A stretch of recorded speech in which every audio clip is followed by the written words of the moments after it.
So allow me first to introduce Miranda Schwab. I know her for 3 years now. It's my pleasure to introduce you, Miranda. She's highly experienced and dedicated professional who had spent decades contributing to both nursing and education. She's initially trained as a general nurse at the prestigious St. Thomas Hospital in London, the most famous one, or the well-known St. Thomas Hospital, during early 80s. She gained a wealth of international experience while living in Switzerland from 1986 for 18 years.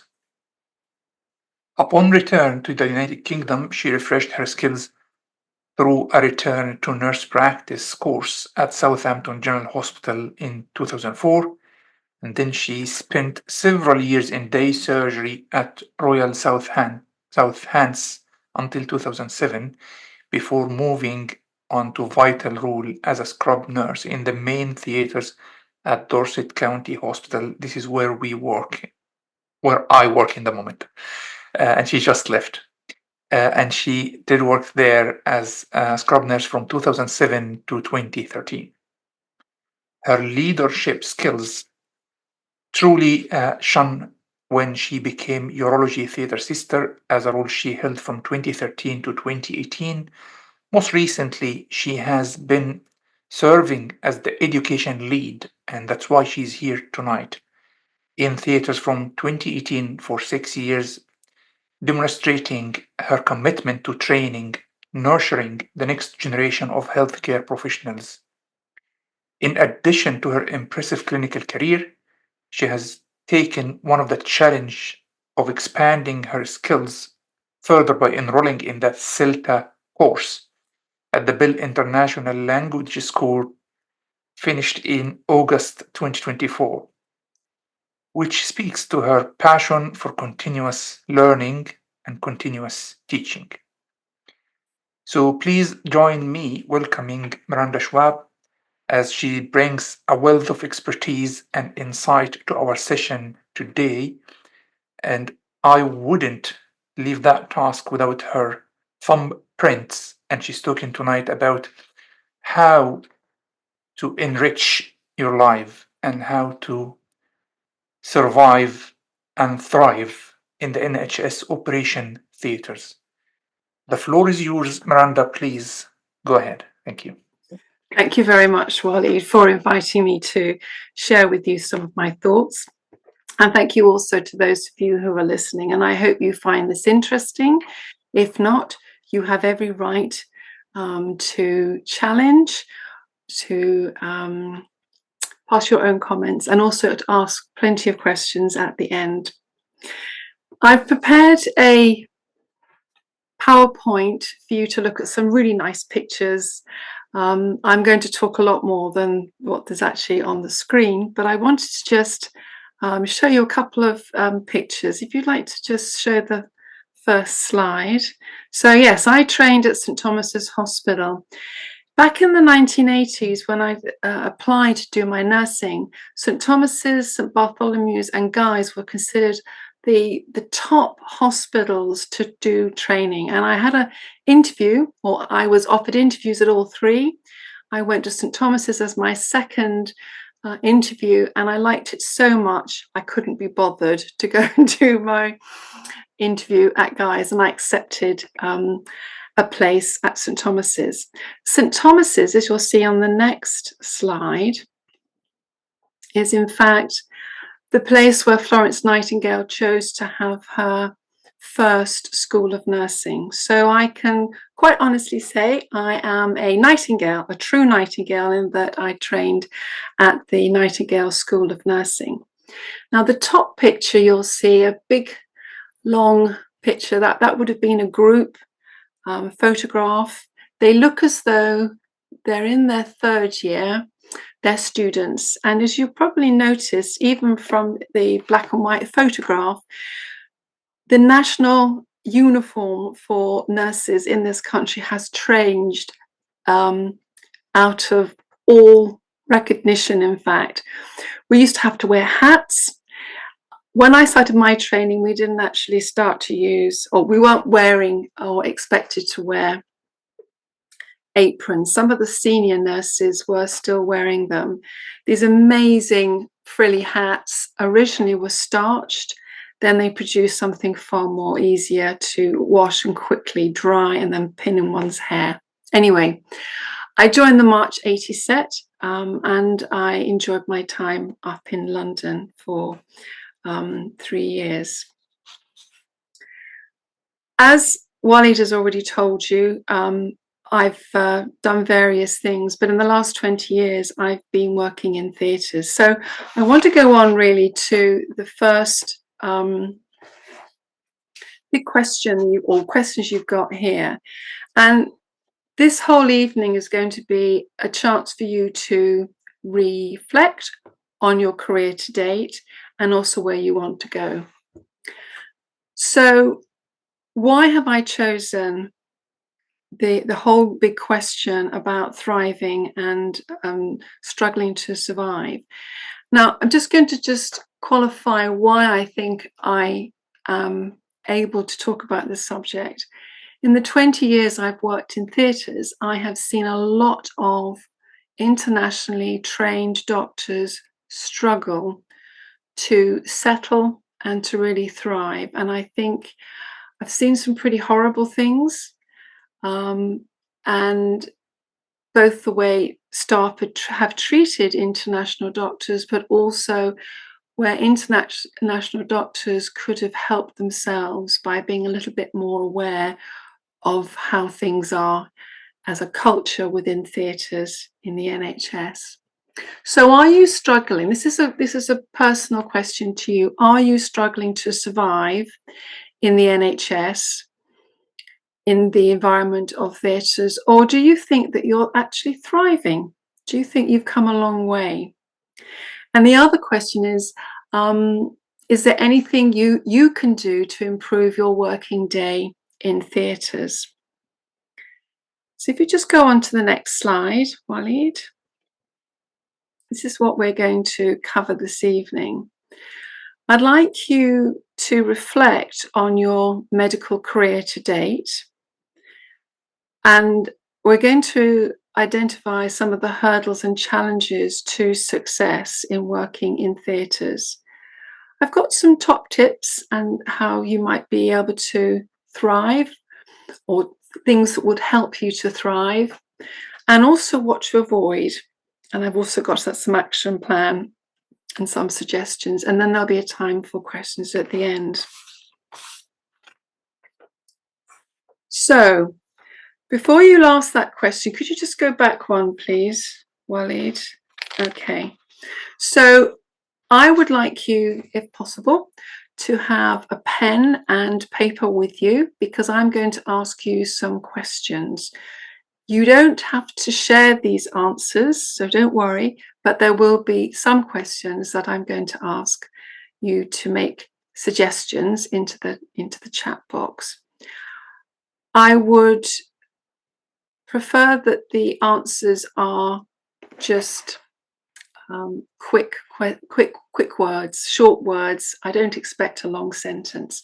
But anyway, this is the first one, and I'm going to talk about your training. I want you to look back on your training. I don't know whether you've been trained for a long time or not so long, but I want you to just write down a couple of words or just one word answers to these questions. So number one is, in which country did you train? When did you qualify? And what was the name of the medical school that you attended?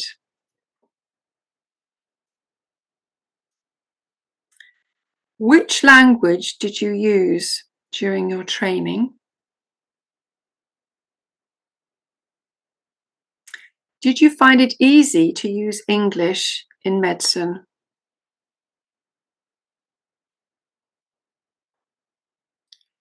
When did you feel well prepared when you qualified?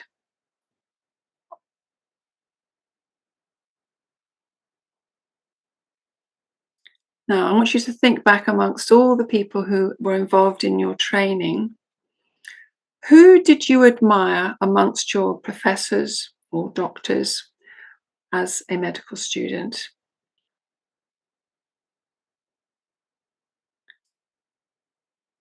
Who made a positive impact on you as a trainee or as a newly qualified doctor? I'll just give you a moment to think about that.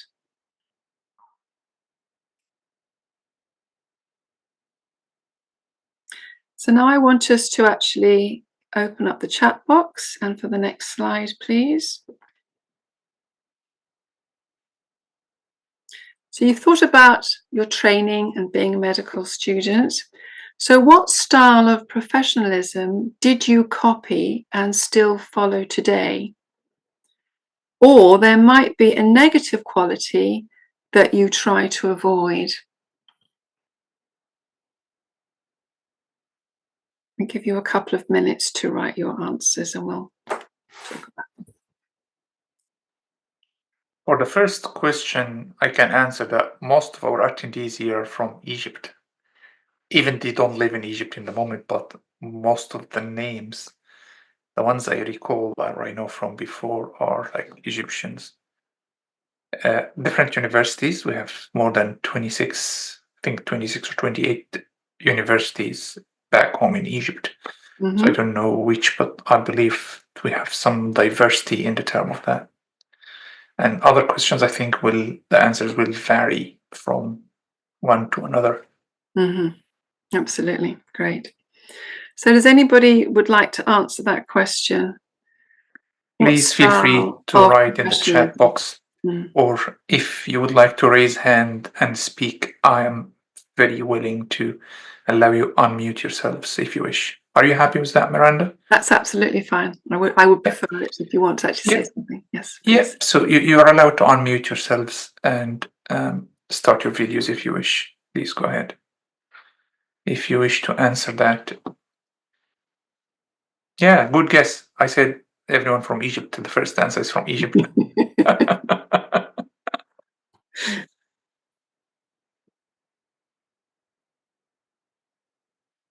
I believe Ghada answered, said Egypt Cairo University, and Ahmad Bakhit said Ain Shams University.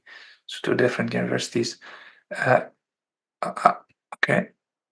So the question of interest now, what style of professionalism did you copy and still follow until today? Or it's just a negative quality that you try to avoid as like a general rule?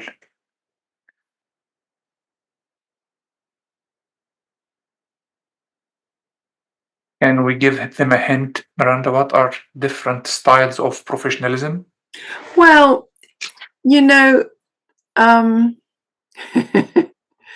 currently have some Irish experience, more than 5 years. Okay.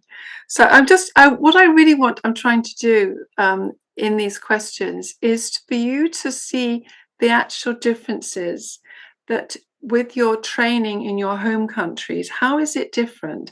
So I just really want to focus on your actual training that you've had. So, I mean, for example, are you expected to to discuss, for example, with your patients the treatment, or are you just expected to tell your patients what treatment they're going to have, for example? Or there might be something that you saw as a student that you thought was terrible, or you wouldn't use that style of practice today. I may answer that question on behalf of the huddle. A silent huddle, yes. Okay. So it's about the culture and the nature in our countries. It's life in the fast lane.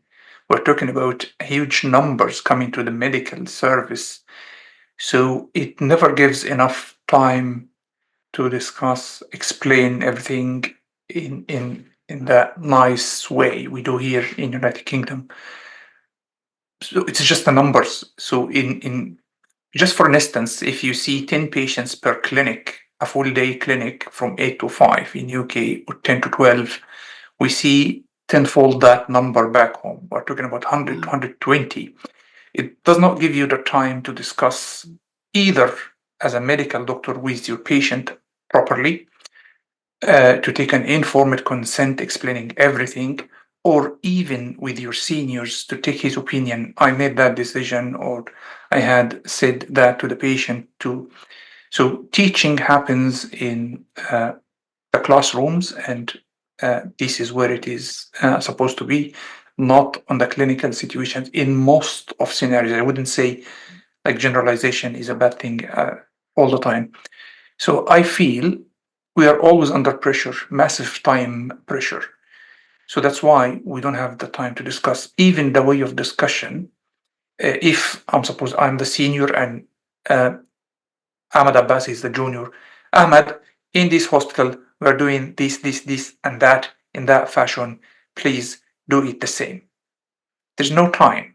It is a time constraints more than anything else, Miranda. So this is how we do it in our countries. Yeah. And I felt I it. might add Go ahead, something Ahmad. also. It's not only time constraint; it's resources constraints as well. So as you said, yeah, you have very limited time to see a numerous number of the patient, but at the same time, you don't. If like say for example, if you are working in a theater or something, you don't have the same level of equipment or facilities in most of the hospital. I'm not talking about the high like the fourth level or third level centers, but I'm talking about, you know, the majority of the hospital, like the general hospitals and so on. So under this time and resources constraint, we follow, and also there is kind of, you know, the communication happens in one direction from top to bottom in most of the Exactly. time in Egypt. So we like the consultants in Egypt, sorry, and that's like sometimes behave like a demigod. But anyway, um, so under these circumstances, you need to adopt the culture of find way. You should find a way. Like the senior will tell you, tell him, you will tell him, look, I have a lot of patients here. Find a way to finish them, and you have to find a way. Either not, as you said, don't talk to them enough, don't explain things, get them to hurry up, let's do that, let's do that. And the problem is it takes very long time to get rid of this way of dealing with the patient. It really needs very, very long time to get rid of it. That is the style of professionalism that I adopt for a long time of my life. The negative quality that I'm trying to avoid now, like through the time I work in Egypt, as we said, we put the responsibility in ourselves. We focus on ourselves. We should be the one to do that. And if it didn't happen, we blame ourselves. But I learned during my work in Ireland, I shouldn't blame myself. If there is anything, I should discuss it. And if we fail as a team to solve it, it's not my problem. It's not my personal problem. It's not the culture of find a way. You know, the system should be the one to find the way. Thank you very much for sharing that. That's you. enlightening. You know, that's exactly what I wanted to sort of find out. You know, whether you have insight, whether people are aware of the differences, and of course you are aware of the differences, and that's really good. But that's good for me. I've learned something too from that. Thank you very much. Right, so let's just go on. Please leave that where it is. No, if you just go back a minute, please. Okay, so I'm just going to go through some other questions for you to write your own answers to. So what was your original career plan? Have you followed that career plan, that original career plan that you had? Were there any surprises along the way? And have you made any changes to that plan? Okay. Anyone would like to unmute him or And his also, or her yeah, phone? okay. I mean, you don't have to share them because I've got a couple of other ones that I want to do. Good. If you want to, you can. In fact, I'm going to leave it as being private and personal. That's up to you, okay? But I would like you to think, just to write down what you believe your 10-year plan is now for your future now. Again, you don't have to share that with anybody. Just have a couple of key words on your paper. Mhm. Now, the reason why I've asked you these questions is that our personal identities are really important to all of us as individuals, to do with our self-esteem, and nothing that we should be ashamed about. Everyone has had a different experience of growing up, of their upbringing. We all come from different cultures. I'm glad I'm talking to a group from Egypt tonight. That's great. I've never been there. I can only imagine what it's like. Who knows?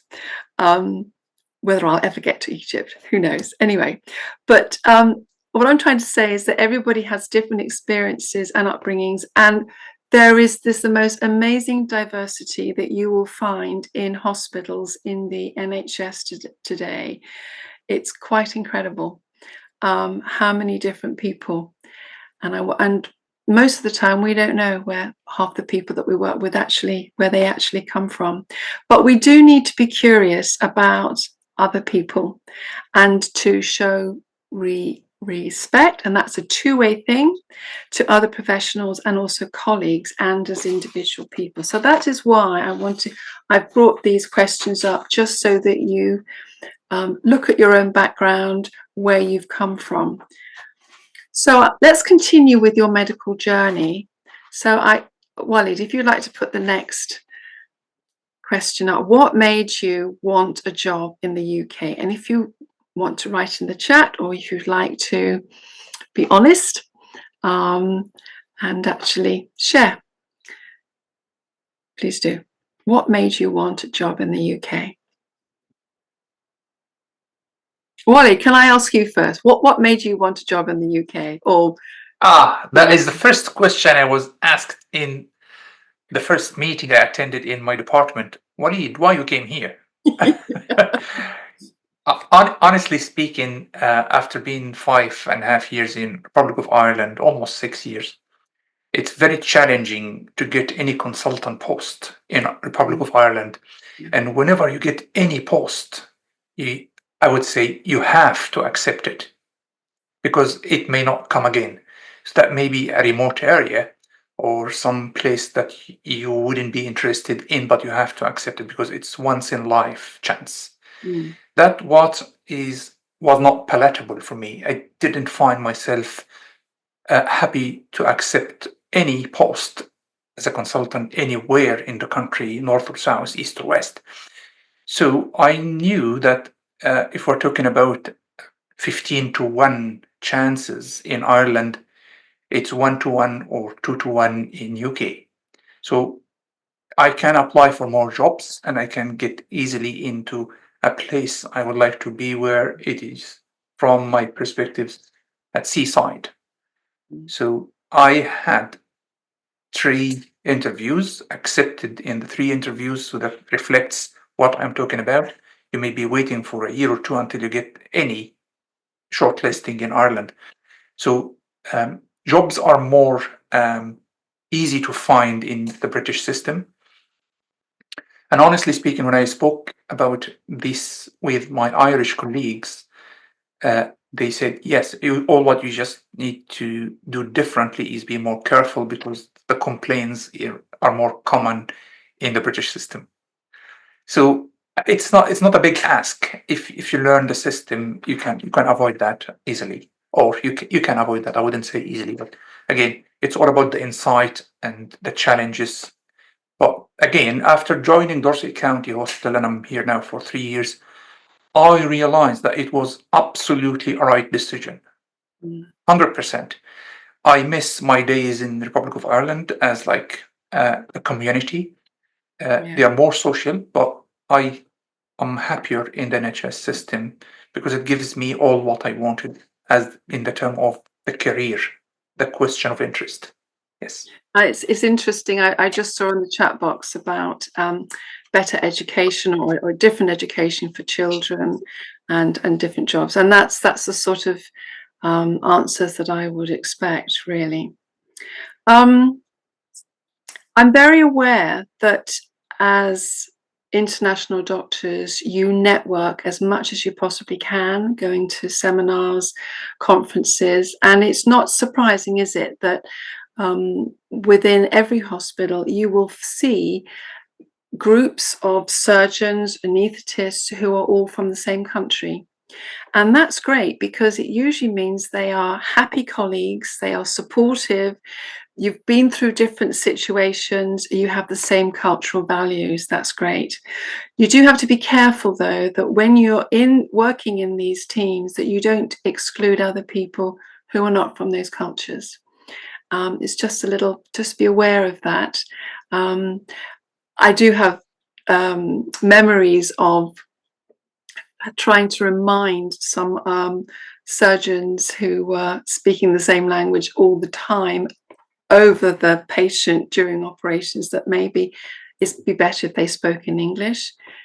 You may or may not realize that your scrub practitioners and your circulating staff are really keen, that they should have their ears pricked up as if to say, what is the problem? And if they don't understand what you're saying, don't expect them to just automatically know what you're going to need next. If you haven't even bothered to say it in English, it's a bit difficult. Okay. Thank you. So if you just go on a little bit further. So who did you bring with you to this country? What were the hurdles and difficulties that you experienced and who helped you? So this question here is what were the problems you had to overcome to get here? And I bet you there were lots of them. Anybody like to just share? Maybe just in the chat box, please.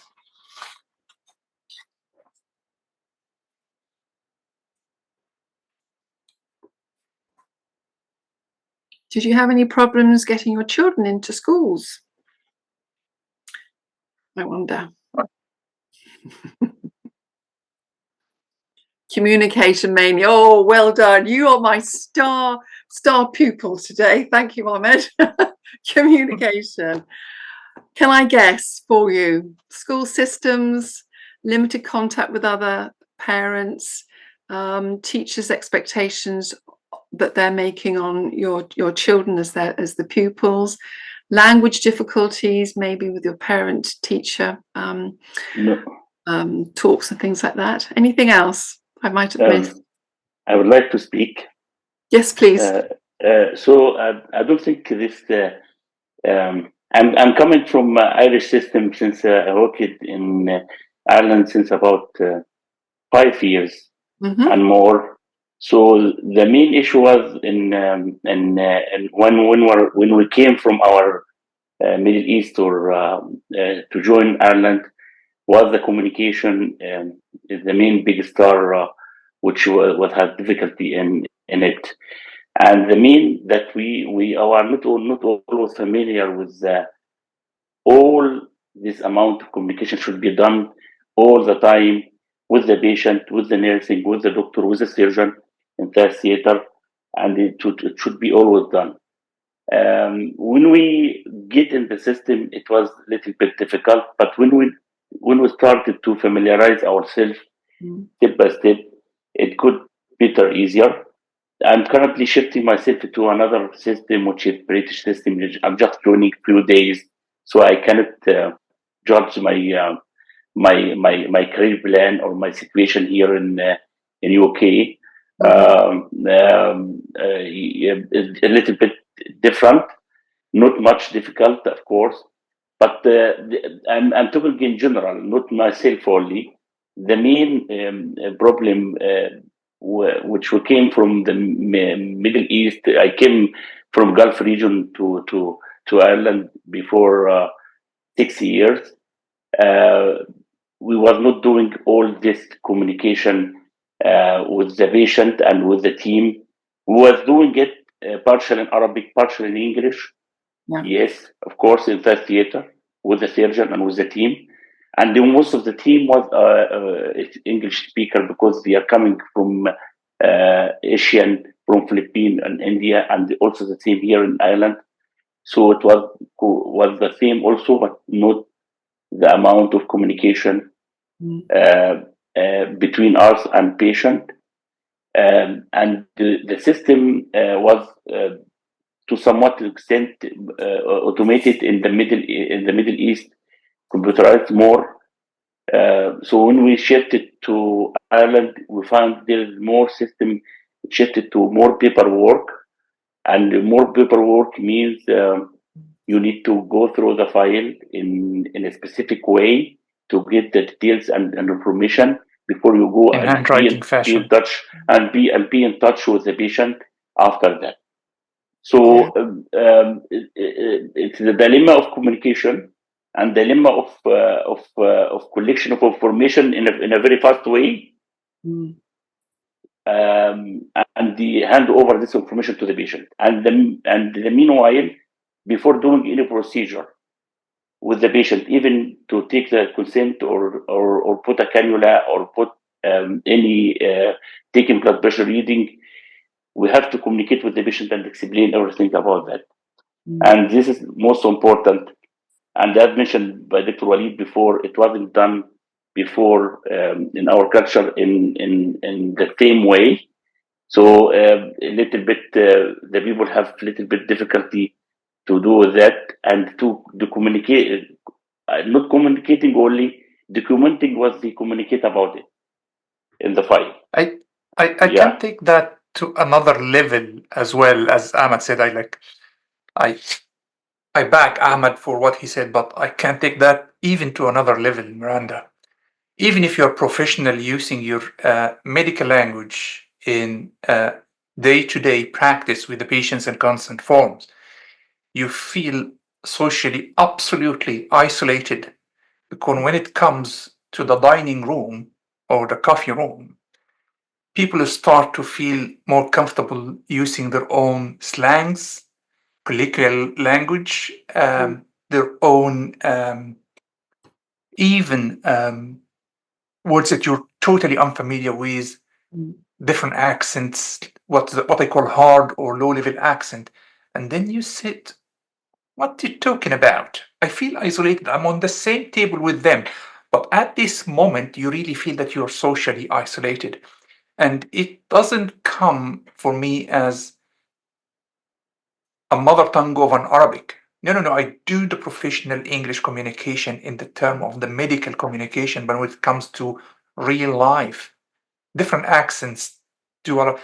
And interesting enough, I had been sitting on a table between two Irish people, one from the east, one from the west, and every two sentences, one of them stopped the other and said, "What? I'm sorry, pardon me, repeat that again, say again." And I said, "Stop. That's my turn. You don't understand each other and you're both Irish. It's not me. I'm so happy." So again, communication here is not just the mother tongue. It's a lot of things. So again, don't feel bad, our colleagues sitting here in this session today.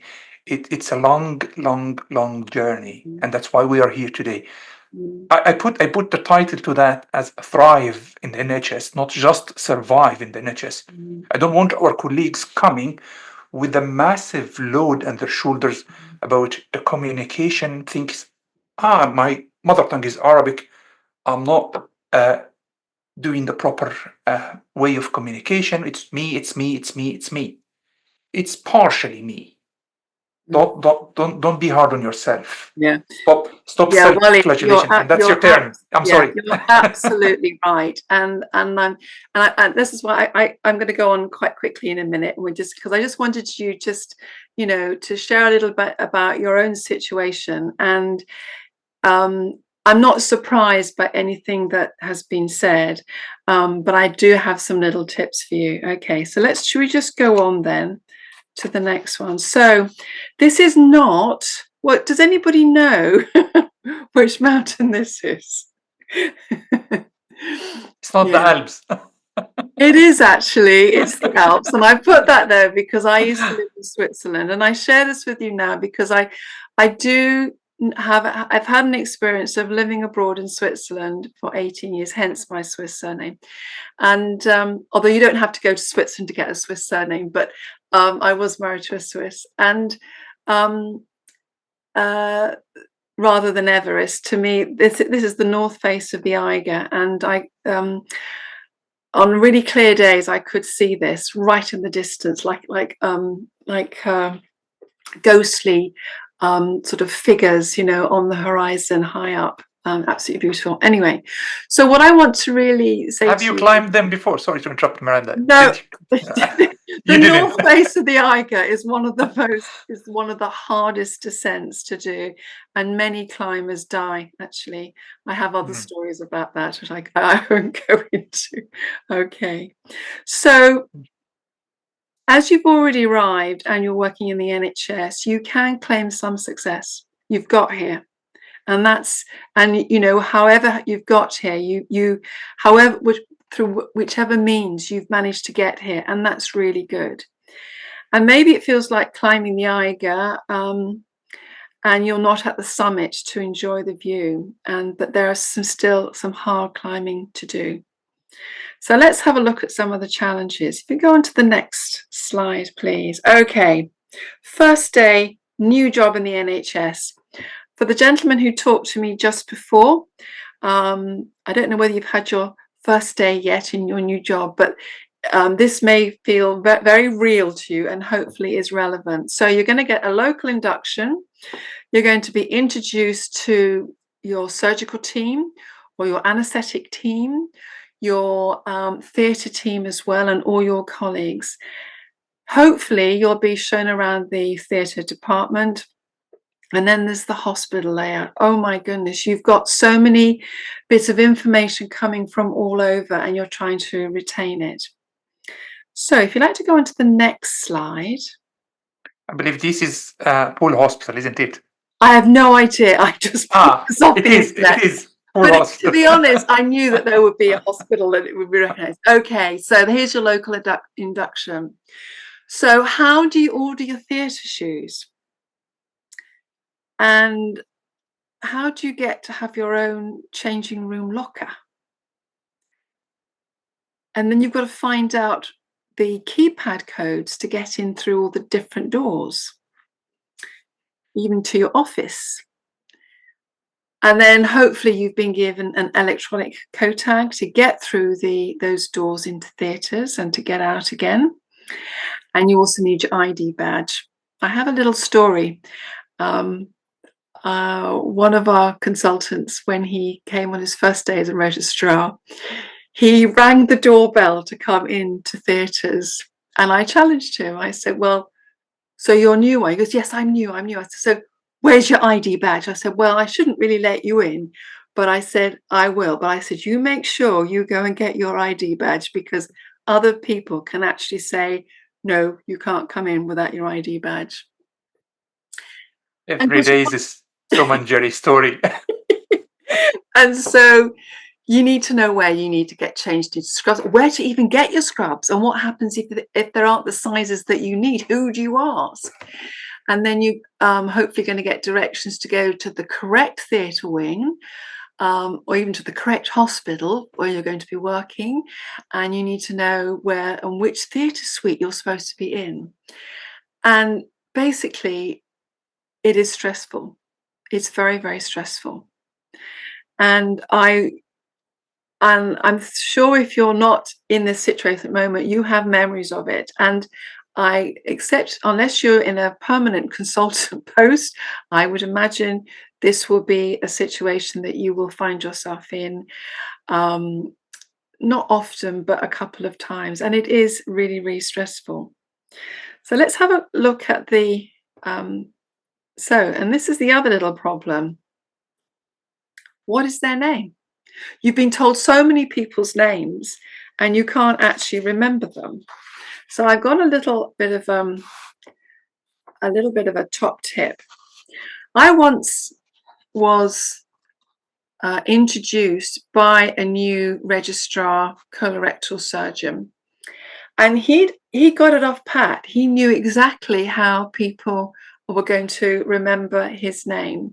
And he had a little saying. It was a very visual thing, and it helped me to remember his name pretty quickly. So have a think about your name. It might be that your first name is really easy to pronounce, but maybe your surname is not so easy. Now, his name was Shabayu. So he said, Miranda, just think of a shoe by you. And he said this several times, and it worked. Even to this day, this is many years ago, I still remember his name because he made it very visual for me. The other thing to do is to make sure that when you go into theatres, there should be a whole list on the whiteboard of who is actually in the team for that day. If it's not, if you don't have one, make a point of writing your name in full and also your code for the computer. If they don't have a list or the means to put up all their names and their roles, ask the members of the theatre team, do you mind just putting up your name? I'm not going to remember your name. Would you mind just putting it up? And then keep looking back, and then use their name, because the more you use somebody's name, just like salesmen, they often use somebody's name, they introduce you and they use their name again and again and again, or they use your name and you think, oh, that's really personable, and they know who I am, and that's how they also get to remember people's names. Another thing you might say that your team brief is enough as an introduction. Have you noticed how people mumble? Some of them, people are very shy. They say their first name really quickly, and they might say what they do, and you might not hear what they've said. So having that list in theatre is really important, so you can keep looking back to it, and that's how you can remember. Now, I'm told that all doctors, one of the reasons why you are doctors is that you have a very good memory. So use it. Some of us don't have very good memories. That's one of the reasons why we're not doctors. But, try and, for example, maybe you're on the way to work and you're driving, you're not really thinking about anything. Try and think of all of the new names that you have actually tried to remember, and you'd be surprised. That's so and so, and that's so and so. And the more that you use these names, and try to actually pronounce their names as well. Okay, it was really, really good. The great thing about having names printed on theatre hats is that it's personal to you, and it's a great way not to mistake other people, members of your team, and who they are. So in the next slide, this is relevant. There's a lot of titles there, and it's a challenge. So if you just look at that list, a TSW is a theatre support worker. In your hospital, you might call them theatre healthcare assistants or something like that. Then you've got ODPs, operation department practitioners, nurses, etc., etc. I wonder if you know what all the roles are. Now, your theatre support worker, you probably realise, does not have an actual qualification as such, or is not considered a trained member of staff. But I can tell you now, they're one of the most valuable people, apart from you, of course, in theatres. These guys know where things belong. They know where things can be found. And if they don't know how they can help you, they will find somebody who can. Never underestimate these guys. In many hospitals, they've been given the task of doing the WHO checklist. It really should be the surgeons and the anaesthetists' role to actually take the lead on that. But unfortunately, in many hospitals, the TSWs get to do it. They don't need to answer the questions. They just need to just say them out. So please give them your time and respect. Stop what you're doing and listen to what they have to do. They're the checks, just as you'd have a check if you were taking off with a plane. these are the checks that have to be done. You know that. Please listen, because they get very frustrated when the surgeons are still muttering or they haven't quite finished putting their gowns on and scrubbing up. Oh yeah, just continue. You know, I am listening. No, you're not. You should all be there, and you know that. Okay. I was really bossy as a theatre sister. Walid can testify to this.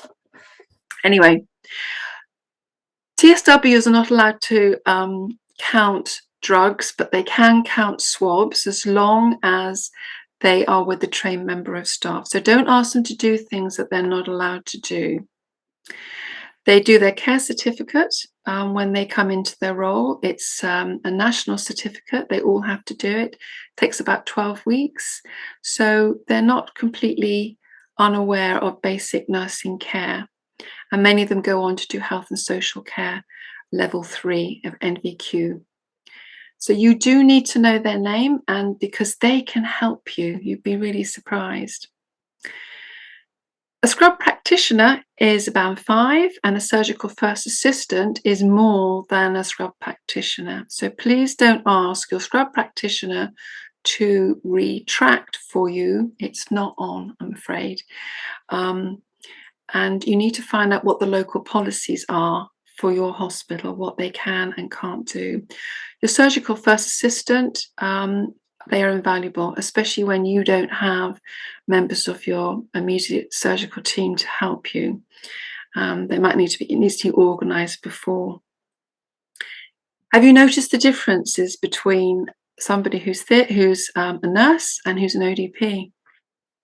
Ask them what the differences are.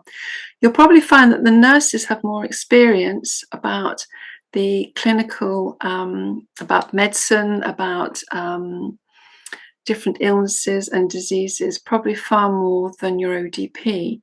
Having said that, your more experienced ODP has a lot of knowledge. But everybody in theatres they're really keen for you to teach them. Don't ever underestimate what they already know, but always take up the opportunity to teach. They're like sponges. They will absorb as much as you will give out to them. So give them some of your time. And your anaesthetic practitioners, they can be, for those of you who do anaesthetics, they can be nurses or ODPs. ODPs do all 3 specialities as part of their degree training. Nurses have to do an extra course in anaesthetics.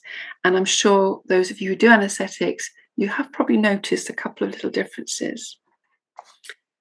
Then you get your deputy sisters. They often run lists. They often are the speciality leads for different specialities. They often run lists. Really get to know them. They can really help you in what you need. And of course, another group of people that you really should try and find out are those who are involved with education within theatres. You might be able to help them, and they will certainly be able to help you in what you might need to know. Right, let's look at the next one.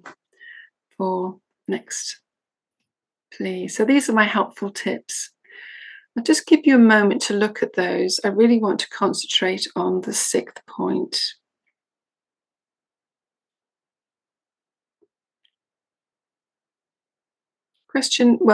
Point 2 is really how you get to know the hospital where you're going to be working really quickly. Because you need to know who's going to be able to help you to settle quickly into theatres. I can easily say, Miranda, that is the first line defense for every newcomer. He's trying to finish the job, then bury himself in the computer or in the cell phone or in any papers to study. And he's trying by all means not to chat about anything. I feel it is very well known, very well excused, but that's not the right strategy from my experience over 10 years in these countries. The more you communicate, the more you chat, the easier you find yourself, about the culture, the area, and there's well-known questions. You just need to open that question and they will keep talking for like 10-15 minutes, and then you jump to the next question. So that's the strategy. It's very nice. It definitely works. Yeah, So I just want to go on for that. So you, as Wally just said, you need to look for the opportunities to get to know your surgical and anaesthetic colleagues. There's the coffee room, there are staff rooms, there's the canteen, there's walking between the wards or walking between departments. Why not walk with other members of the theatre team? Just chat to them.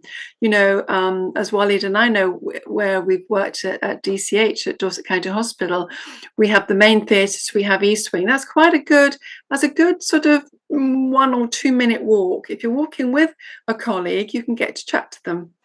It's not rocket science. It's really quite easy. And you might think, well, I'm a bit shy. Well, go on, have a go. Get to know some of the people who work in your team that you wouldn't normally have the chance to talk to them.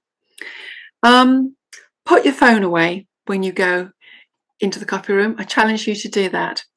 I used to deliberately, because when I had an office job as education lead, I used to deliberately leave my phone. Well, I wasn't supposed to have my phone with me anyway, and I didn't. But I left it in my office, and I deliberately went to go and have coffee, and I deliberately actually stopped people from looking at their phones and actually talk to them and ask them questions. And I would also be a little bit cheeky, because I'm old enough to do this. I would I would sort of start talking with, if there was a general conversation, or I would sort of catch their eye and start talking as well, or I would pass comment. And it was always very interesting how I would get to know some of the new members of staff, where I say, you know, I'm Miranda, I'm the education lead. Who are you? You're new, aren't you? And they go, no, Miranda, I've been here for months. And I'm going, oh, how embarrassing. But then we'd laugh about it, and then we would sort of continue in that way. Conversation is a two-way street. It's not all one way. It's not all questions going one way. It should come back the other way. And you have to learn to just listen. And that also applies to your patients. You know, it should be a two-way conversation, not a sort of consultation that's only one way, because they will ask you questions, and be prepared for them as well. If you're an anaesthetist, have you ever listened to the conversations that your anaesthetic practitioner, as they collect the patient, or they're sort of putting their lines up and, you know, putting the BP cuff on and things, have you listened to their conversations? You can also join in as well, and you'll probably have had times when there's some really interesting patients. In fact, it's a bit of a shame that you have to put them to sleep, because you'd like to continue this really interesting conversation. They will remember the fact that these patients, that you've made the effort, and you'll get lots of gold stars and brownie points for being interested in them as people. And as you know, it will really help them to relax. Then you'd be able to maybe pick up on that conversation, that topic that you had as three of you, just with your colleague later on, when everything's settled down, patients nicely settled, but the operation started, and you can continue. You need to be curious about your colleagues and be interested in them. It will come back to you as well. They will begin to be interested in you. Eye contact's really important. Maybe you're shy, maybe in your culture you have to be wary about having eye contact with women if you're men. You'll find that in Britain or in Western countries, we're a little bit more, not forward, we're more relaxed, and okay, everything can always be subject to misinterpretation, but you know about personal space and how much personal space you need to give somebody. And if you go beyond that, don't be surprised if people take a physical step away from you, or just go as if to say, you know, please don't come any closer than that. You need to respect that. Now, when it comes to humour, it is quite black, isn't it? Black humour, and we all know why. Is because of the tension in the operating theatres. What we're doing, if we actually thought about what we were doing, or what we were expecting our surgeons to do, we're cutting people up. No wonder there is humour, because there is too much tension sometimes. Now, if you're offended by the dirty jokes, that are being said, you need to say something about that. If you understand them. Yeah. Either directly, that's enough, or sorry, I don't find that funny. Could we change the subject? And I've had to do that as a urology sister. I've had to say, please don't do that. Can we change the subject? And be insistent. You have every right to say that. How much you spend in your teams is really up to you. Don't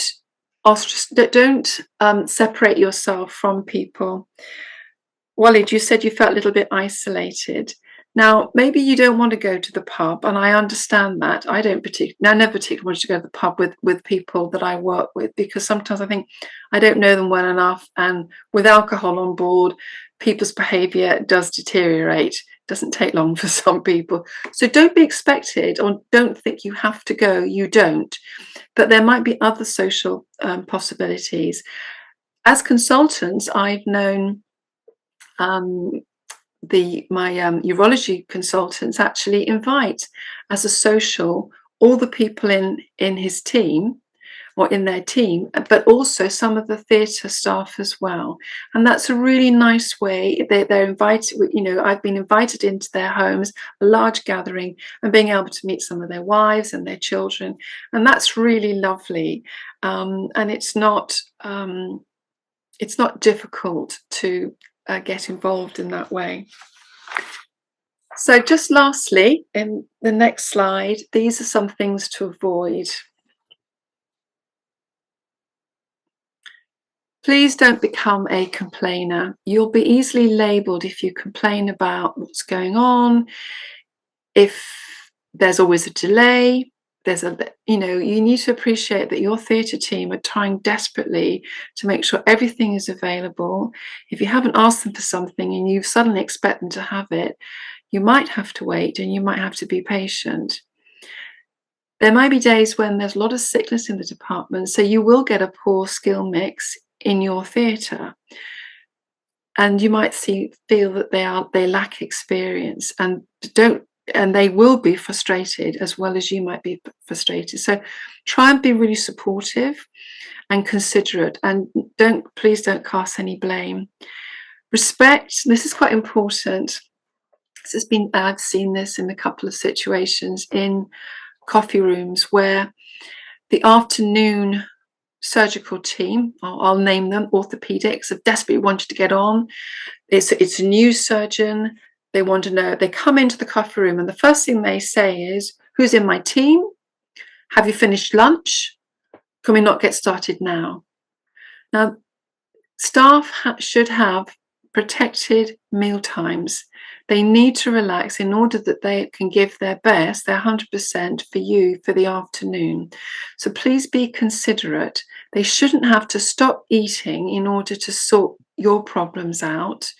You might just be asked to wait. If you think you can, or if you'd like to start an early list or make an early start, try and get a message through earlier. Try and find out from the theatre coordinator, is that going to be a possibility? The next one is about avoid raising your voice. Really important. When you hear raised voices in theatres, people are immediately alerted that something's wrong. Either somebody's angry or there's an emergency. By all means, raise your voice if you need to get everybody's attention because there's an emergency. Please and thank yous go out the window when it is an emergency.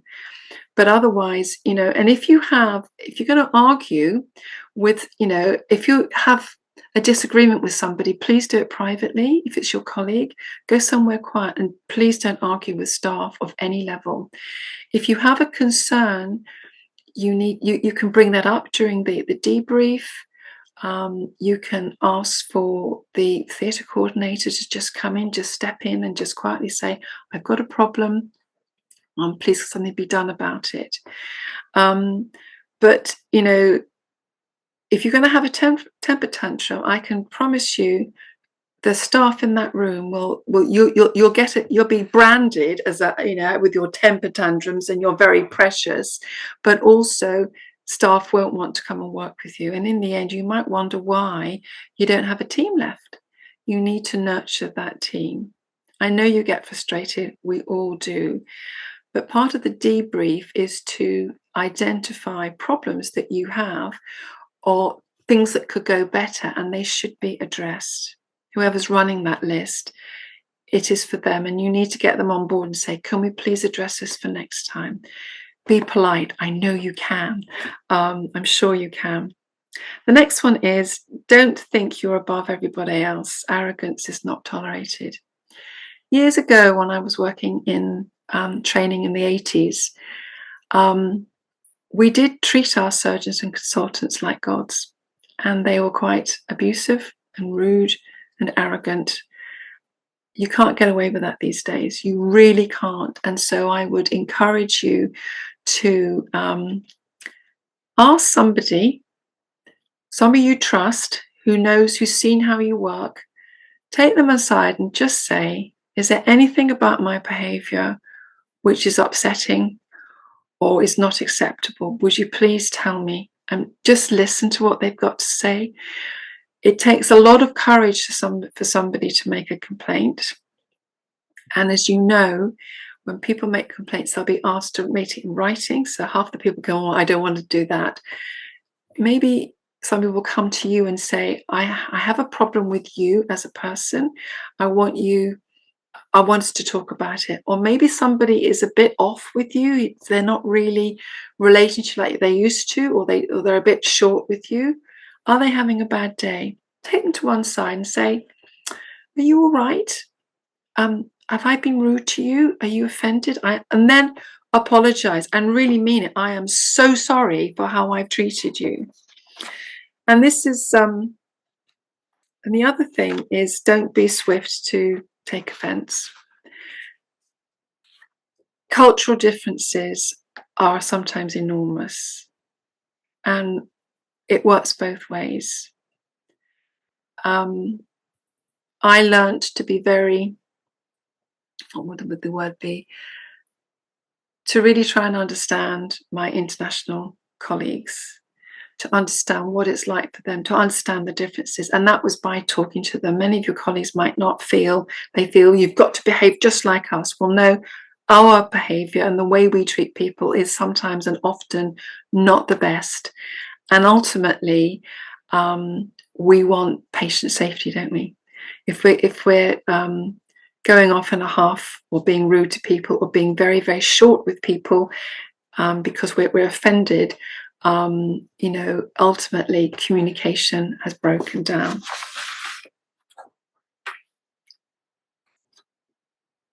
So the next one, please. I know we're going on for an hour. This is amazing. So your English, could it be better?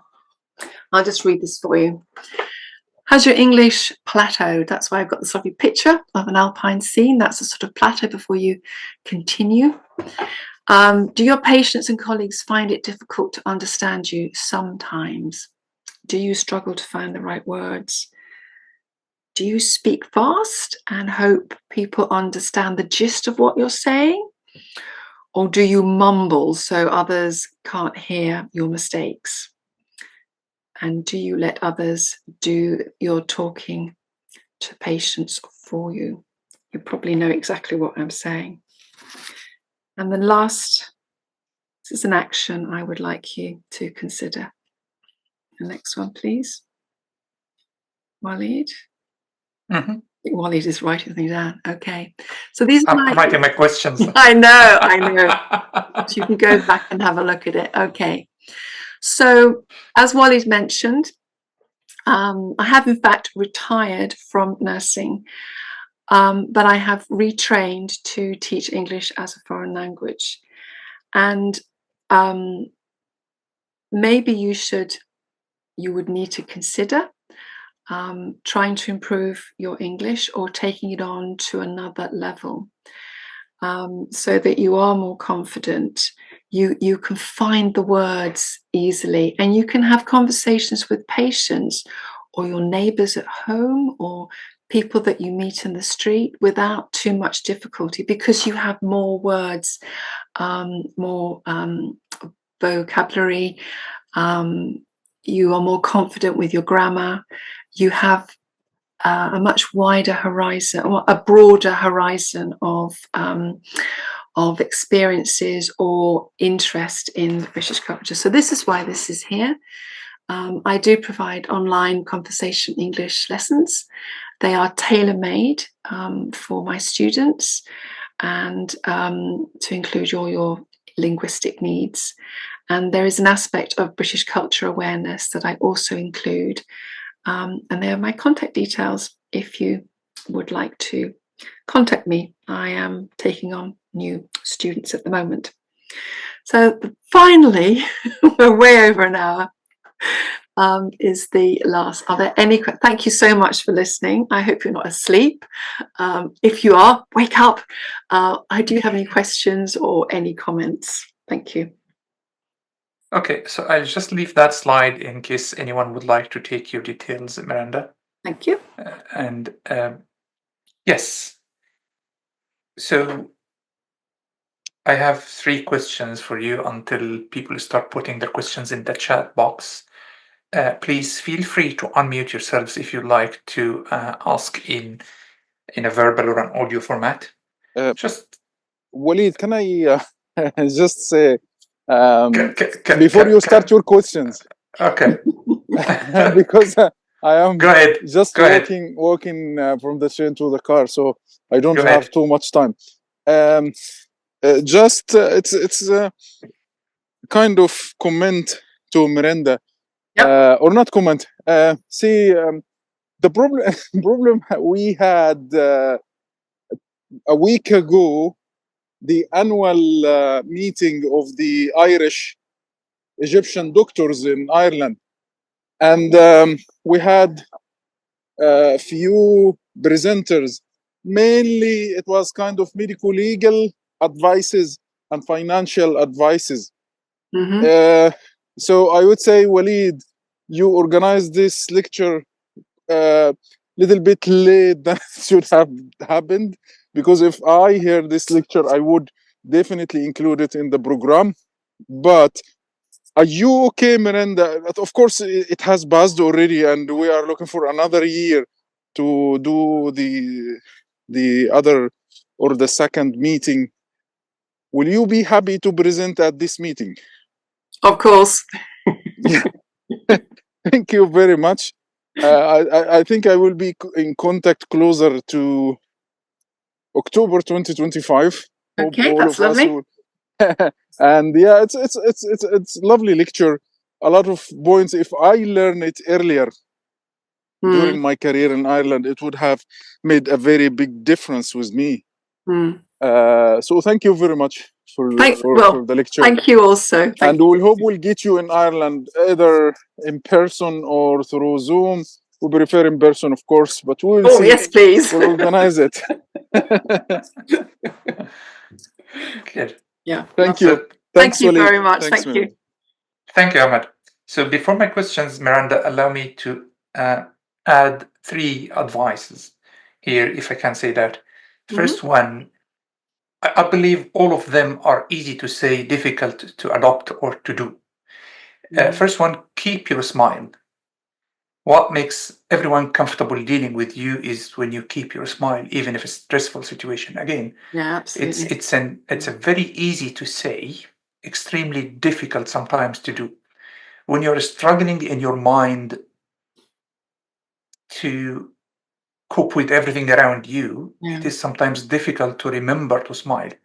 And it doesn't come without practice. So I would say, fake it till you make it. So it's a habit. I remember when I was leaving Republic of Ireland, Dublin, the last hospital, they said, Walid, what we really like about you is even in a stressful situation, you kept a smile. So that left an impression in myself. So I would like to keep it for the rest of my life, that impression. So whenever you smile, people feel comfortable dealing with you. That's a good thing. Make a list, and this list is available and you can get it from me, from Miranda, from the NHS website. What are the topics that you can talk about comfortably, and what is forbidden to talk about? There are sensitive areas that when you open any discussion in theaters is forbidden to talk about. For instance, the religion related things, the political hot areas, and the gender related stuff, the salaries of the stuff. These are like Oh really yeah, definitely. sensitive. Don't ever, please, as doctors, you I do know. earn more than a That's all. data support worker, and a lot of complaining about pensions, and it costs so much to go on your lovely expensive holiday. Envy. It's not money makes the world go round. It's envy, and Yes. envy, can cause real barriers. Yes, if somebody's genuinely interested in where you've been on your holiday, that's a private one-to-one conversation. That's nothing to be bragged about, please. Yeah. Yeah, It also produces barriers, to communication. Yeah. Thank you, Wally. That's good. yeah. One of the good advice I got from you, Miranda, myself, is just 10-15 minutes before you log into the hospital or check into the hospital, open the radio station, pick what the topic BBC4 is talking about. There's always some point that everyone is coming over the phone and talking about. It's something I've found very seasonal. Like before the summer, they talk about summer holidays and different topics. When the winter is coming, what do you think of the spring is gone and the winter is coming? There are certain topics coming like seasonally on BBC4. So when you open such a topic, it had been discussed over the radio or on the radio. It is not a sensitive topic. So make a list of topics that you can talk about so you can enrich your communication and skills. Uh, Another very good advice, I got it from an online coach. He's like a really linguistic coach talking how to improve people perception of your speech. And he said, I find it very, very practical. Try to open Zoom or any recording device like your cell phone and talk about something you're familiar with and start like talking from your own mind or your own memory about that topic for 1 or 2 minutes. And then run that with your volume of the audio is very much down. You don't hear anything. Just watch yourself and look at your facial expressions. And this is how people perceive you. That's the first task. Number two, close your eyes and listen to yourself while you're putting that on any narration or like voice to text OCRs, optical character recognition or narration, and see how much that narration came out as a percentage. Did the computer recognize like 70% or 60%? That was the third step. And if you'd like to add more, watch yourself talking. If the computer recognized what you said, and if you see yourself speaking clearly, this is how people perceive you. Communication is not what about you say, it's what about people perceive. And this is the biggest gap. We're talking about black and white and 10 shades of gray in between. I'm sure every one of us is in one of these 10 shades of gray. One is close to what everyone wants, and one is very far away, as you mentioned, Miranda, is just mumbling.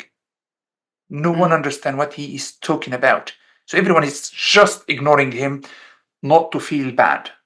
So they are very careful about his psychology. They don't want to hurt him because he's perceived all the time as mumbling. So they just ignore what he says, not to comment on. That's my three advices in a quick film. Now, it's really important that that you actually thrive in the NHS.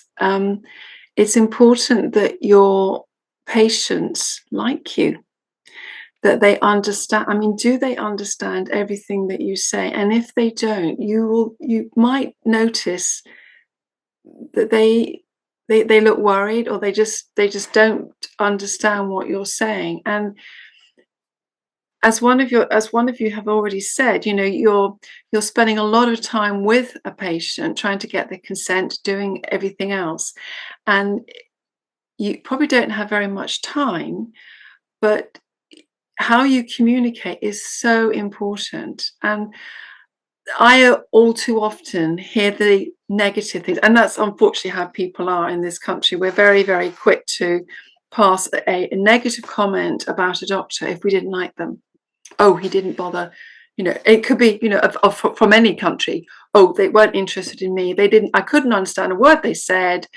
He wasn't interested in me. He just told me what's going to happen, and I had no choice. Now, in this country, as you know, patients will actually come with questions.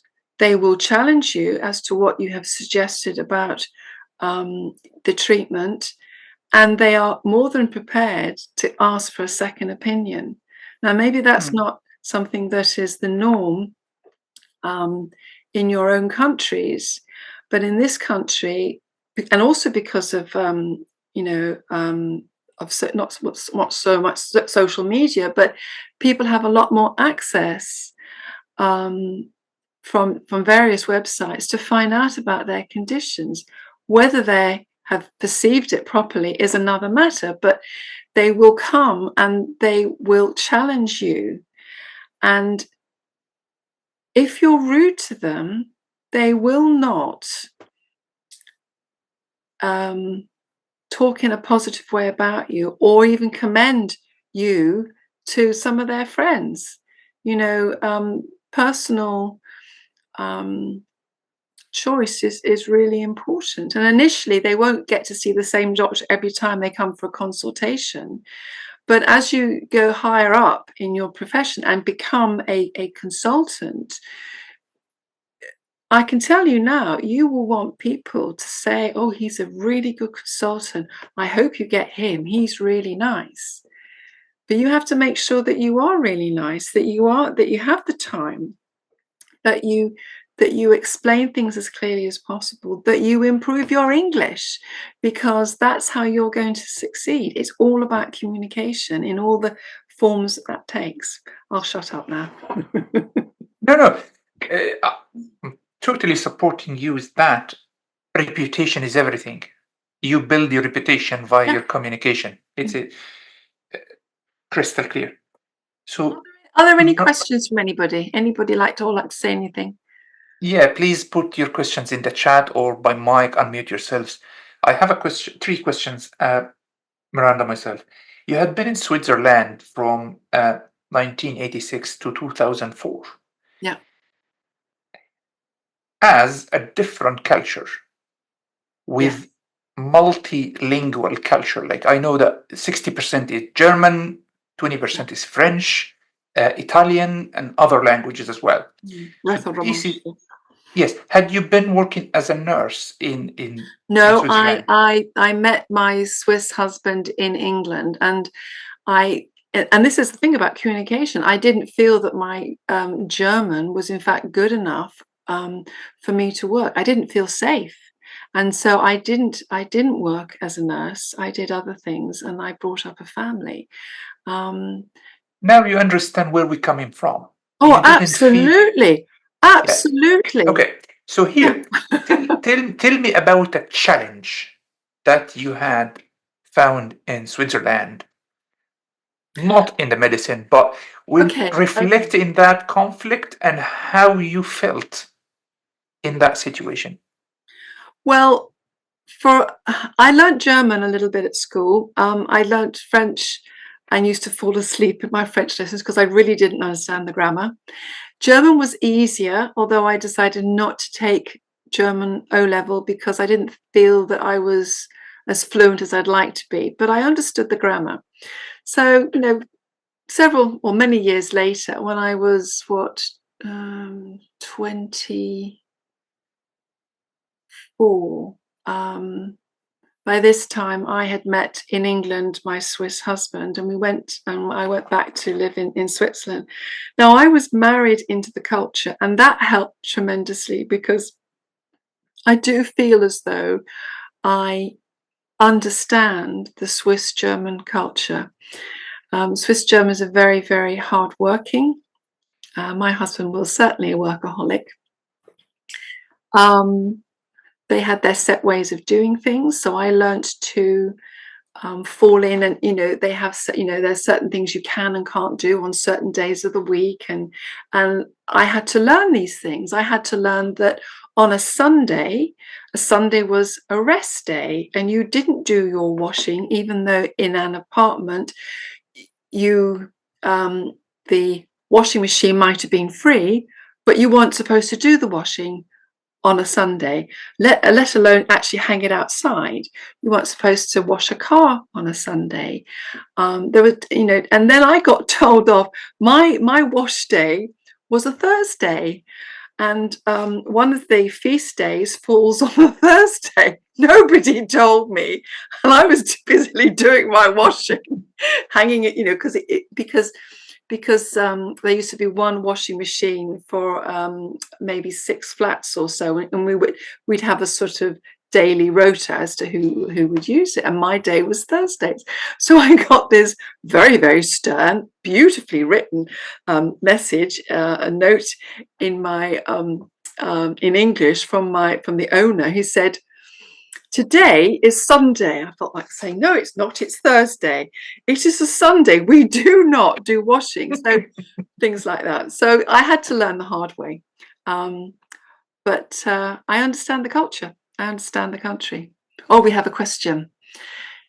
Sorry, could you? I can't see that. That's disappeared. If you have some students, what? If you have some, teaching them English person-to-person conversation for this group, do you give them a discount? Ahmed. Okay, so Ahmed is asking for a discount if someone is joining from this group. So Maybe. you will be surprised how humble cheeky. how humble Miranda is. So yes. So in a nutshell, because you had been going to Switzerland, this is a message I would like to convey, Miranda. You had to learn the Swiss way of doing things, because absolutely. you are the one moving there. So it's on our shoulders to learn how the British are doing things in this country. Mm-hmm. Not to say, and also, this is how I do it. It's not about me. It is how about the team or the huddle. If I went to work in Saudi or Egypt, and I could actually, as an English teacher, I could actually go, and I would expect that I would have to cover my shoulders, to be very, as a woman, as a Western woman, to be respectful in my dress code, so that I don't cause offence. And of course, I wouldn't actually do that. Now that's probably, it's different the other way around. But for example, prior to COVID, when I was introduced to new locum or consultant surgeons in the coffee room, I would always put out my hand and shake their hand. That's the way I've always felt it's a very professional way to actually greet somebody, physical contact. Now, I do remember one gentleman from Pakistan, and for religious reasons, he wouldn't shake my hand. And unfortunately, I was offended by that. Now, I know culturally, for religious reasons, he didn't want to touch my hand, but I was offended, even though I was told why. And this is a whole problem. You have to be there's a fine line, because I didn't know him. I was offended. I understood why, but I certainly didn't make a point of actually talking to him, because also his attitude towards me, he wasn't going to talk to me either. Now, you'll know already, working in this country, that in theatres you will come across people who will challenge you. Mhm. Women as well, because we have a voice, and Yes. and you might find that offensive, and it's difficult, isn't it? Yes, exactly. How do you react Yeah. to somebody who's almost not in your face, and they shouldn't be too close anyway, but they might have to raise their voice to get your attention, and you might find that offensive. So I would say we all need to be professional with one another. I did make a note, or they didn't actually share it. We might not like who we work with. We might not agree with the way that they do things, but we must always be professional, because ultimately, if we're not, it's going to be the patient's safety that suffers. As you know, it's always down to patient safety. What's the safest? And if your team is not working cohesively as a team, and somebody feels isolated, or everybody's ignoring them because they don't understand what they're saying, or for whatever reason, you've lost that team, and you've lost the safety, because potentially, as we know, anything could happen. Sorry, does that Yes. answer your So question, Wally? that takes me actually to the second question. It definitely answers, but can you think of a scenario that the foreign doctor had been in a crucial or critical scenario, and because of his communication skills, the scenario had been very poor dramatically, or excellent and outstanding?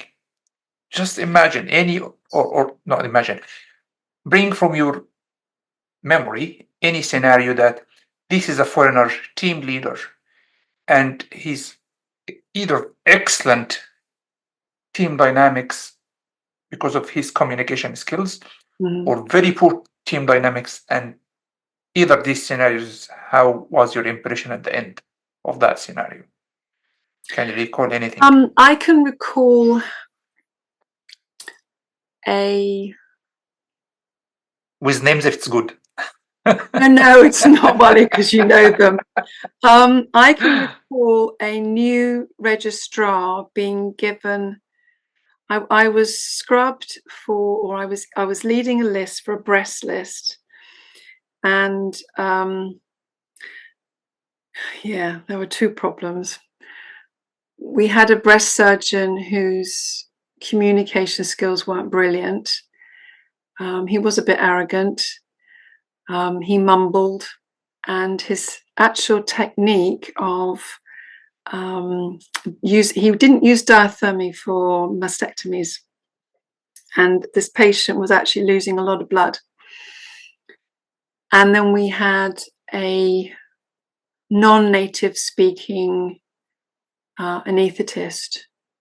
So their communication skills were actually not very good one to another. And I can remember things getting really quite dangerous, and having to, I don't know whether I was scrubbed. Anyway, I think I asked for help. I wanted somebody to come in and to actually stop the situation. The anaesthetist, his command of English wasn't particularly good. He was obviously in slight panic mode, because I love it about anaesthetists. I don't know if you realise, Wally, what we say about anaesthetists is that usually you just glide into theatres. You're so cool. Everything's under control, except for the 2% when there's absolutely raw panic because it's an emergency and the patient's going off. And that's when we find out what you're really like. Now, if you have somebody who is not very confident with their English, is trying to sort problems out, hasn't even got the words to say to their ODP or whoever, go and get this, and get this, things don't happen as quickly as they should. And sometimes you need to, you might find that the theatre staff will step up and say, this is bad, please stop what you're doing, or whatever. I've had other situations where there's been a patient has gone off, It's been an anaesthetist. Okay, it's been a consultant anaesthetist with a lot of experience who has a lovely loud voice.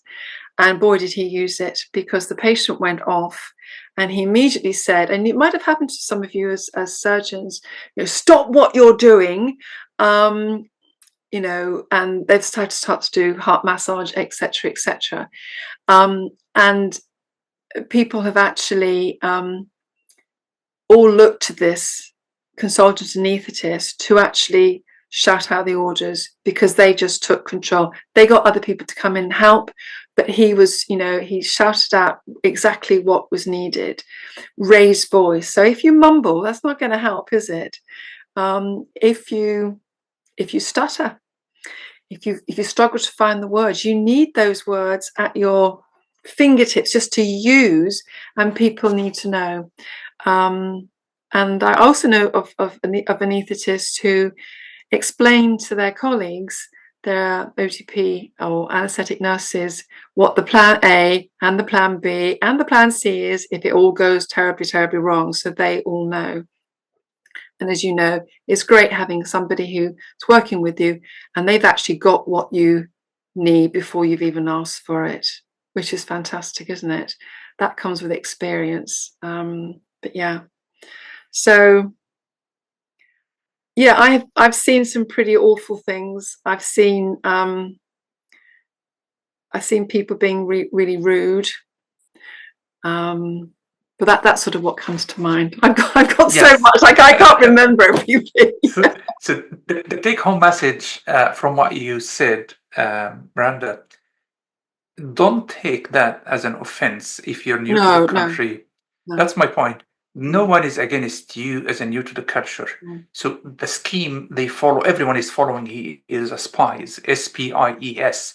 So the first one is seek more information. So the nurses, the ODPs, when things start going wrong or deviate from the track, they will start to ask you. And if they don't find answers that fits into that scenario, they will think the first thing come to in the mind is patient safety, patient safety, patient safety. So seek more information. If it doesn't align with what they think, okay, patient safety is now maybe jeopardized a few minutes later. So either they will take the initiative and intervene with that scenario, or definitely they would escalate and ask for more help from outside. So suddenly you will find someone coming who is very senior or holding that support phone coming into theaters. Someone had called him. It is, again, is not against you. It is the patient safety. Absolutely. And my understanding from this culture over the last 3 years in UK and 7 years in Ireland, a total of 9-10 years, it is never about you. It's all about the patient safety. Absolutely. They have been taught this is the proper way. So whenever you feel things are going wrong, it's not about Waleed, it's not about your friend, it's all of us after a while will behave the same. So don't take it personally. Yeah. It is, and I think sometimes when you're a more junior doctor and you're just lacking a bit of confidence, and maybe for the first time you've been allowed to do something on your own, maybe in day surgery, and you don't have that support, don't be surprised if, as Waleed has just said, that somebody has asked for your boss or somebody from your team to actually step in and help. Don't be surprised. It's not, I will say something. I do. There is a memory I do have of a very supposedly self-assured. He was too self-assured surgeon who would actually argue with his boss at the operating theatre. He thought he knew better, and would argue with him, or was going to do something that was going to take far too long. And I can remember we, as a team, we had to ask for his boss to come or forget somebody else. It's horrible to see colleagues almost fighting over the operating table, when really that shouldn't happen. Those sort of conversations, somebody who's so self-assured that they are dangerous. And I think you need to be aware that the theatre staff have seen an awful lot of surgeons before you.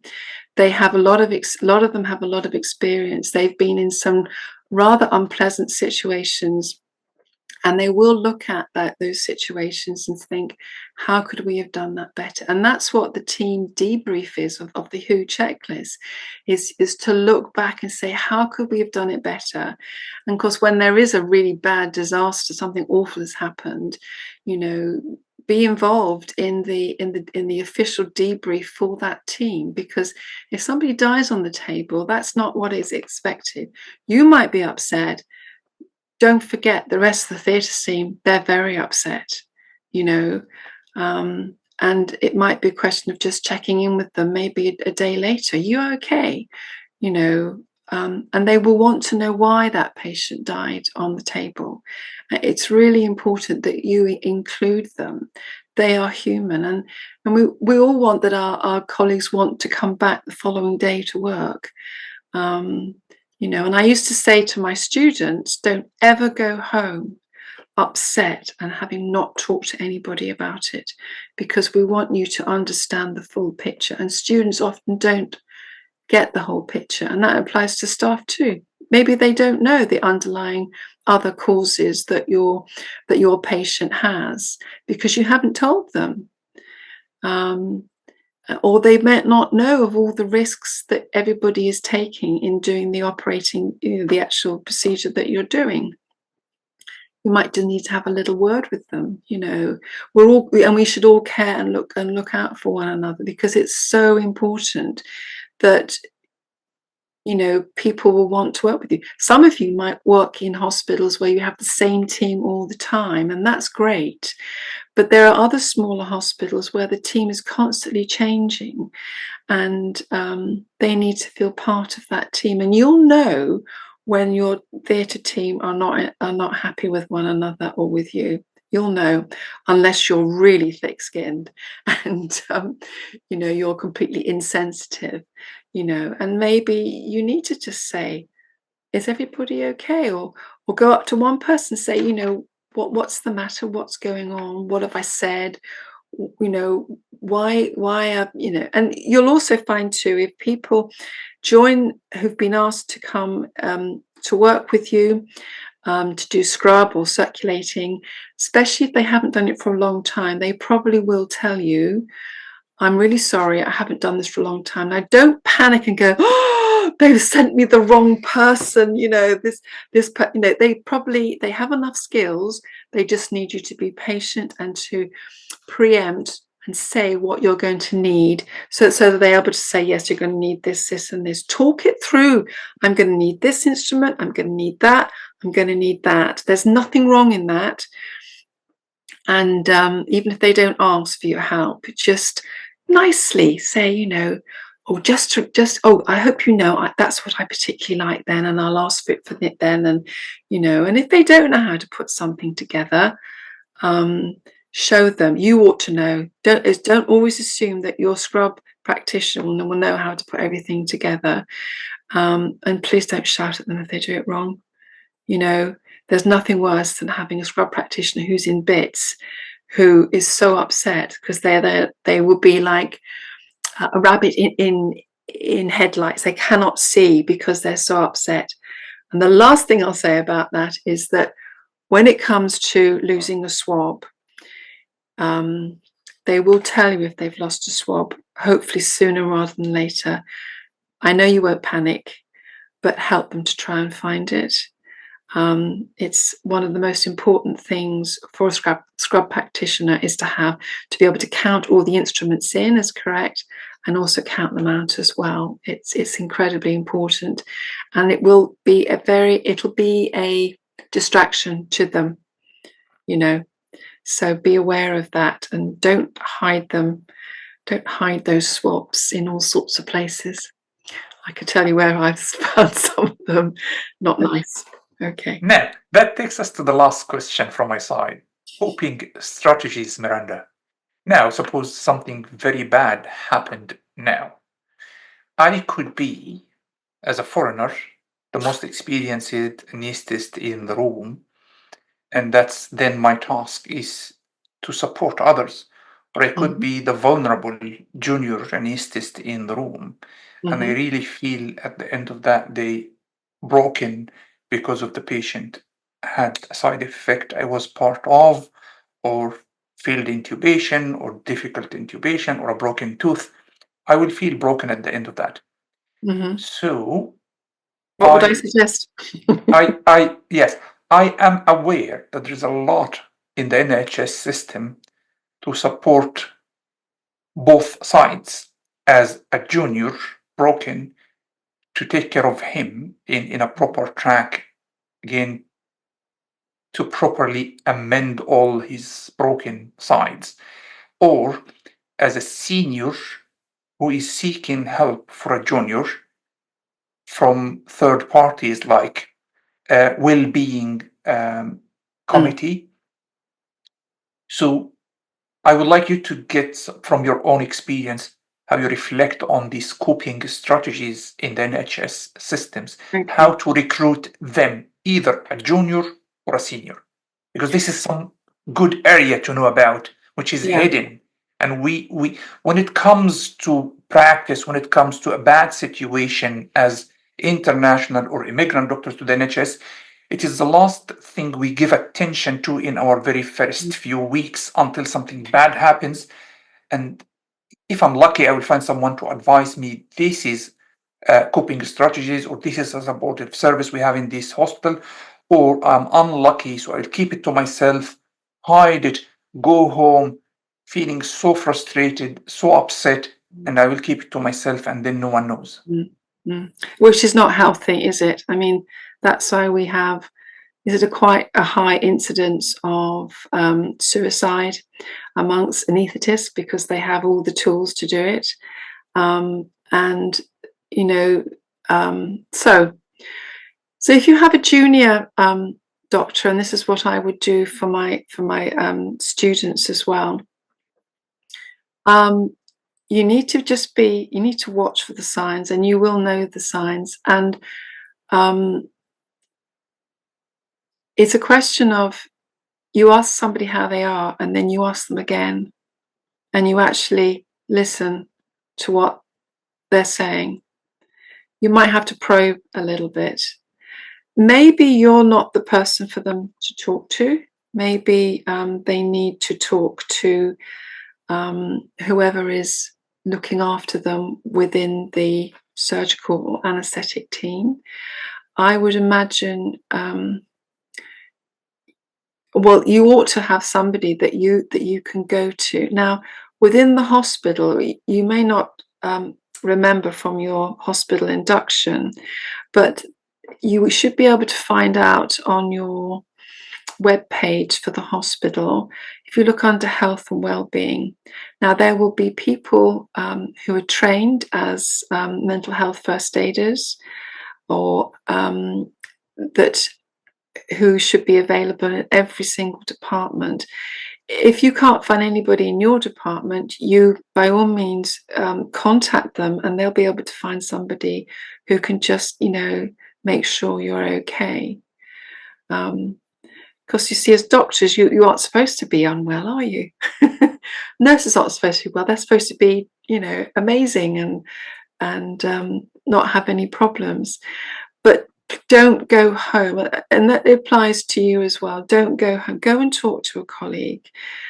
If you've had a bad day, who do you find that person?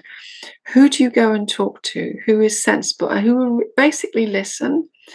And maybe they'll be able to signpost you. But there are places within the hospital, there are departments within the hospital who deal with the health and well-being of staff.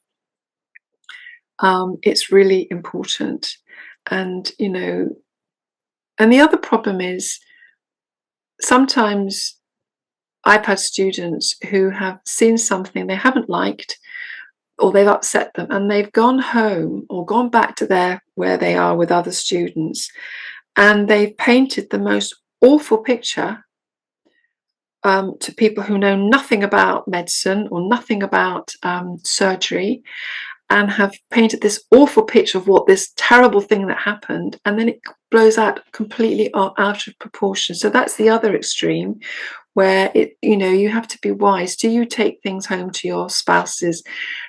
Do they understand the situation? But it probably needs to go further. So I'm sure you have a line manager, or somebody that you need to be able to go and have a chat to. Seek them out, and you'll work out within your department who will listen and who's got really good listening skills. We apparently all should have good listening skills, but somebody who's really concerned for you, and make sure that they sort of check up with you that you're okay. So when you have an incident, yes, you do have to make sure that you support the theatre team and your juniors but you have to, the actual person, you also need to be looked after too. You need to share that burden. You mustn't take it all on yourself. You really mustn't. And you need to find, it might be that people in your department know somebody who's really good, who can signpost you, but please don't take the world on your shoulders, as in the woes and all the. And of course, the other thing is that if there has been an incident and a patient has come to harm, they have suffered, but also the person on whose watch that happened, they will also suffer, and they mustn't. And you need to be careful that these people are looked after as well. Have I said enough? Really, we're going for 2 hours here. Is anybody still there? Almost 2 hours now, 15 minutes, and we'll complete 2 hours.